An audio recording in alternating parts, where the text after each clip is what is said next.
ലൈഫിൽ എവിടെ perfection? മീശയിലെ perfection, ഉടുപ്പയിലെ perfection അല്ലേ പറയുന്നത്? വർത്തമാനത്തിൽ പെർഫെക്ഷൻ ഉണ്ടോ? ഉണ്ടോ?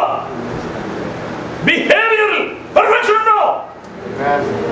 സത്യസന്ധതയിൽ പെർഫെക്ഷൻ ഉണ്ടോ? രക്തം ജയം, രക്തം ജയം.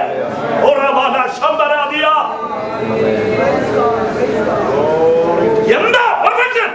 ക്ലീൻ ഷേവാണോ? ചെന്നപ്പം ഷേവിങ്ങിനെ കുറിച്ച് ക്ലാസ് എടുക്കും. ഞാൻ പറഞ്ഞ 7 o'clock ബ്ലേഡ് മേടിച്ചുകൊണ്ട് തകരുന്ന വേദനയുള്ള കാര്യങ്ങൾ അതൊക്കെ.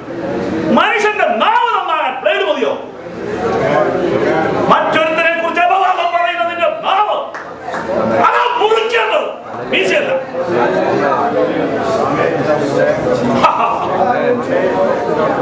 വെറുതെ അല്ലേ വെയിറ്റ് ചെയ്യാൻ വന്നത്? ആഴത്തിൽ നിന്റെ ആഴത്തെഴുതിക്കോ. മാറ്റം വരേണ്ടത് ഹൃദയത്തിനാണ്. എത്ര ദൂരെ കണ്ടവർക്ക് പ്രാർത്ഥിക്കാൻ പറ്റും? എത്ര പേരെ കണ്ടവർ പ്രാർത്ഥിക്കാൻ പറ്റും? ഞാൻ ചോദിക്കുന്നു, 2000 കൊല്ലം മുമ്പ് ദൈവപുത്രൻ പ്രാർത്ഥിച്ചപ്പോൾ എന്നെ ഉൾപ്പെടുത്തി, നിന്നെ ഉൾപ്പെടുത്തി. അതുകൊണ്ടാണ് നീ ഇവിടെ വന്നു. അങ്ങനെയാണെങ്കിൽ 1000 പേരെ ഉൾപ്പെടുത്തും പ്രേയർ ലിസ്റ്റിനകത്ത്. 50,000 പേരെ ഉൾപ്പെടുത്തും എന്റെ പ്രേയർ ലിസ്റ്റിനകത്ത്.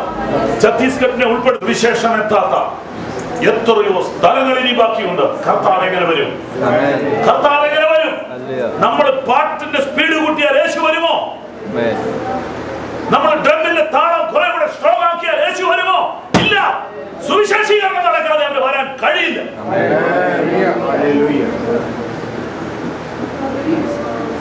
Prophetical prayer. അന്നത്തെ കാര്യം ഒരു പ്രാർത്ഥിക്കാൻ നേരെയില്ലാത്ത വിശ്വാസിയോടാ പറയുന്നത്. ഭാവി കണ്ട് പ്രാർത്ഥിക്കും. നമുക്ക് തിരുത്തിയേ പറ്റും. ഇടിച്ചു പൊളിക്കണം നമ്മുടെ സങ്കല്പങ്ങളെ, നമ്മുടെ സ്വയം നീതീകരണത്തെ ഇടിച്ച് തകർക്കണം. പൊട്ടിക്കരയണം ഇന്ന് രാത്രി വീട്ടിൽ. എന്റെ സമയം മുഴുവൻ എന്തിനു വേണ്ടി കളഞ്ഞു?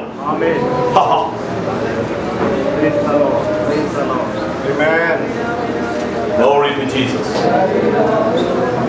Glory to Jesus. സ്വപ്നം കാണും, സ്വപ്നം കാണും, സ്വപ്നം കാണും. എന്റെ അയൽക്കാർ മുഴുവൻ സ്ഥാനപ്പെടുന്ന സ്വപ്നം കാണും.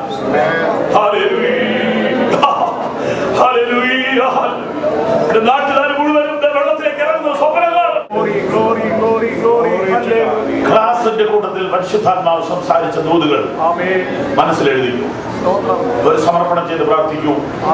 കർത്താവേ, എനിക്ക് വേണ്ടി പ്രാർത്ഥിക്കുന്നതിൽ എനിക്ക് കുറവ് പറ്റിയിട്ടുണ്ട്. എന്റെ സഭയ്ക്ക് വേണ്ടി പ്രാർത്ഥിക്കുന്നതിൽ, എന്റെ പാസ്റ്റർക്ക് വേണ്ടി പ്രാർത്ഥിക്കുന്നതിൽ, ദൈവദാസന്മാർക്ക് വേണ്ടി പ്രാർത്ഥിക്കുന്നതിൽ, എന്റെ കൂട്ടുവിശ്വാസികൾക്ക് വേണ്ടി പ്രാർത്ഥിക്കുന്നതിൽ എനിക്ക് കുറവ് പറ്റിയിട്ടുണ്ട്. അതുമല്ല, ഭാവിയെ കണ്ടുകൊണ്ട് പ്രാർത്ഥിക്കാൻ എനിക്ക് കഴിഞ്ഞിട്ടില്ല. ഞാൻ തിരുത്താൻ ആഗ്രഹിക്കുന്നു. ഒന്ന് പ്രാർത്ഥിച്ച് അധികാരത്തെ അത് കഴിഞ്ഞ് ഒരു പദമുണ്ട്, അതാ കൂടുതൽ പ്രശ്നം ഉണ്ടാക്കും. ഇരുട്ടോടെ. അല്ലെങ്കിൽ നമുക്ക് 7 മണിക്ക് എഴുന്നേറ്റ് അധികാരത്തെ പറയരുതോ? അധികാരത്തെ ഇരുട്ടോടെ, അതാണ് തലവേദന.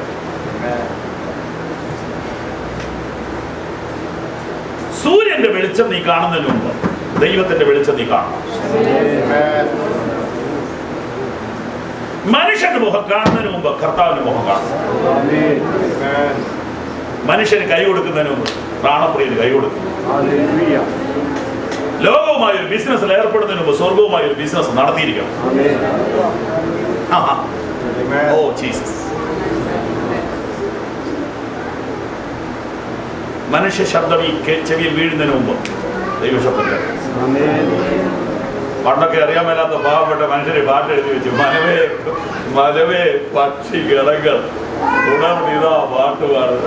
ആശ്ര ഇപ്പൊ പക്ഷി പാടുന്നില്ല, അതുകൊണ്ട് ഞങ്ങളും പാടുന്നില്ല.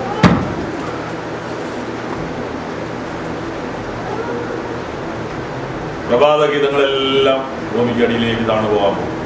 കാരണം അത് എപ്പോ പാടാൻ? നമ്മുടെ മോഡൽ യേശു. അവൻ അധികാരത്തെ ഇരുട്ടോടെ എഴുന്നേറ്റു കിടന്നോട് സ്വന്തം ചെയ്ത അവളെ കുഴപ്പമില്ലാതെ ഇച്ചിരി കഴിവ് പറയുമ്പോൾ എഴുന്നേറ്റു. പദങ്ങൾ മറക്കരുത്, പദങ്ങൾ മറക്കരുത്. അടുത്ത പദമില്ല, പുറപ്പെട്ടു. കട്ടിലെഴുന്ന് സ്വന്തം ചെയ്തിട്ട് കാര്യമില്ല. കാരണം ഇച്ചിരി കഴിയുമ്പോൾ ചെയ്തിട്ടു. പുറപ്പെട്ടു. അതേന്ന് താഴെ ചാടണല്ലേ രക്ഷ. കട്ടിലോട്ട് ചാരി ഇരുന്നോട്ട് ഗ്ലോറി ഗ്ലോറി.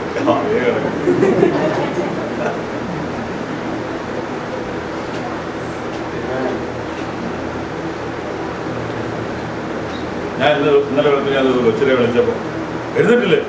ഞാനേ രാവിലെ എഴുന്നേറ്റത് അത് ചൂണ്ടോടെ വൈകിട്ട്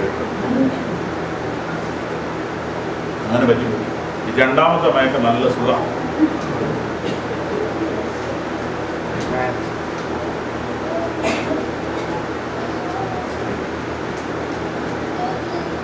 പുറപ്പെട്ടു. ഒരു നിർജ്ജന സ്ഥലം ഇല്ലാത്ത കാരണം ഞങ്ങൾ പ്രാർത്ഥിക്കുന്നു. എല്ലായിടത്തും പ്രാർത്ഥന. ഈ വക നുണയൊന്നും പറയും. ഒരു ക്വയറ്റ് ടൈം രാവിലെ ഉണ്ടാവും.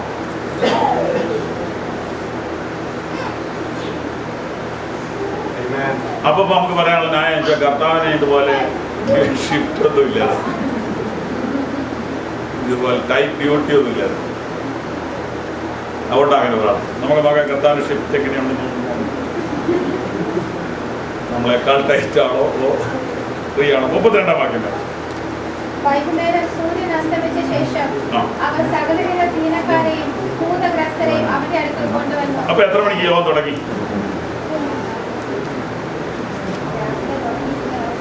അതെ. അപ്പൊ വൈകിട്ടത്തെ പ്രോഗ്രാം തുടങ്ങി എത്ര മണിക്കാണ്? ഒരു 7 മണി 8 മണിക്കൊക്കെ തുടങ്ങിക്ക. ഇതിന്റെ കുഴപ്പമെന്ന് വെച്ചാൽ പ്രോഗ്രാം ഇല്ല, അധ്യക്ഷനില്ല, 2-3 കർത്തദാസന്മാരുടെ പ്രാർത്ഥനയില്ല. ഒരു ആ വാക്യമാണ് കണ്ടുപിടിക്കുന്നത്. പട്ടാണോ ഒക്കെ വന്നു.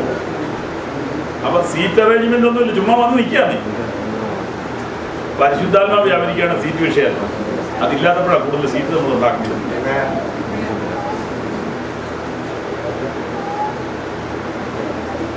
ആളുകൾ ഇങ്ങനെ വന്ന് നിൽക്കുക. രോഗസൗഖ്യമാണ്. രോഗസൗഖ്യം നിസ്സാര കാര്യമല്ല. രോഗസൗഖ്യത്തെ നിസ്സാരമായിട്ട് പറയരുത്. അതൊക്കെ ഈ അന്ത്യകാല ലക്ഷണങ്ങളിൽ പെട്ടോ. രോഗിക്ക് വലുതെന്തുവാ? രോഗസൗഖ്യം. 5 കൊല്ലമായി കട്ടിലിൽ നിന്ന് എഴുന്നേൽക്കാനില്ലാത്ത ഒരാൾക്ക് രോഗസൗഖ്യം പ്രധാനമാണോ? നമ്മൾ ഓടി നടക്കുന്നതുകൊണ്ട് നമുക്ക് കുഴപ്പമില്ല. ഒരു കൈക്ക് വേദന തുടങ്ങിയാൽ അറിയാൻ അതിൻ്റെ ബുദ്ധിമുട്ട്. രോഗസൗഖ്യം യേശു കൊടുത്തു, നമ്മൾ കൊടുക്കണം. നമ്മൾ ഓഫർ ചെയ്യണം. ആ രോഗികൾക്ക് വേണ്ടി പ്രാർത്ഥിക്കുന്ന ഒരു സഭയാണ് ബന്ധുസഭ. അതിനെയൊക്കെ ചുമ്മാ പുച്ഛിച്ച് പറയുന്നവരെ ഞാൻ കണ്ടിട്ടുണ്ട്. അവിടെ വചനയില്ല, രോഗശാന്തി കൊള്ളാം, വളരെ നന്നായിട്ട്. നിനക്ക് വചനമുണ്ടല്ലോ, രോഗശാന്തിയും കൂടെ ആ കൂടെ പോടും. ഇത് രണ്ടും ഒരിടത്ത് വേണമെന്നേ, രണ്ടും ഒരിടത്ത്. യേശു രോഗിയിലെ സൗഖ്യമാണ്. എന്നിട്ടോ വായിച്ചേ. എനിക്ക് ഒറ്റ കാര്യം അറിയാൻ നമ്മളിപ്പോൾ അങ്ങോട്ട് പോയത്. അങ്ങനെയാണ് ഈശോ എത്ര മണിക്ക് കിടന്നു കാണും?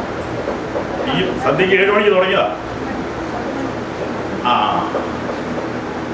അപ്പൊ ഡ്യൂട്ടി എത്ര മണി വരെ? അത് ഞാൻ ചോദിച്ചത്. ഷിഫ്റ്റ് പറയാനായി പറഞ്ഞു. 2 മണി 1 മണിക്കെങ്ങാണ്ട് ഒന്ന് പതുക്കെ തലയായിരുന്നു. 4 മണിക്ക് പ്രാർത്ഥിക്കാൻ മലയിലും പിടികിട്ടിയോ? അപ്പൊ സമയമില്ല, ഡ്യൂട്ടിയാണെന്ന് പറഞ്ഞ വഴക്ക്. അങ്ങനെ ഉഴപ്പിയാൽ ദൈവം തമ്മിലാൻ പിന്നെ എന്തെങ്കിലും അഡ്ജസ്റ്റ്മെന്റ് ചെയ്യണം.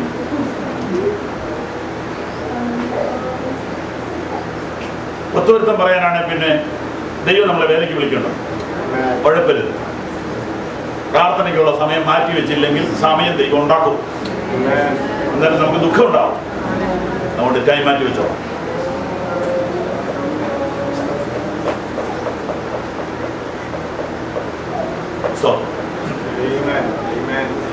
എല്ലാം കഴിഞ്ഞേച്ച് സമയമുണ്ട് പ്രാർത്ഥിക്കാം. നടക്കുക. First time prayer.